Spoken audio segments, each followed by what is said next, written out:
Assalomu alaykum. Hurmatli ustalar, obunachi akalar. Mana biz kecha Rustam akaga 300 lik qol zakaz qildik. Ertalab akib berdi. Sizga rahmat aka. Mana oldik, mana o'zimizning eski qolimiz, mana yangi. Oldik, mana birdan ishni boshladik mana zakaz. Mana bu yerda qo'yamiz.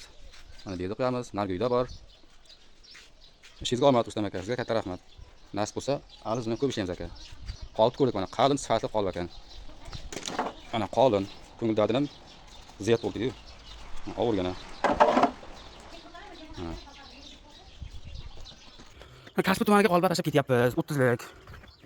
Mana chiroyli qilib o'rgatib qo'ydik hammasini qanday qilishda. Ya'ni kamchiliklar bo'lsa bitta telefonda tushuntirib beramiz. Qasi bor, oldindagi 10 sm, 20 sm, 50, tepada oxirgi bo'lingani, tepadagi gullari, boltlari ziyoti bilan hammasi chiroyli qilib ko'rsatib berdik. Kimga shunaqa xizmat kerak bo'lsa, ekranda nomeriga telefon qilasangiz qilib beraveramiz. Qolib kerak bo'lsa qolib ham chiroyli qilib kelishtirib beraveramiz. Bor, qoliplarimiz ham bor, xizmatimiz ham bor. Kasbi tumaniga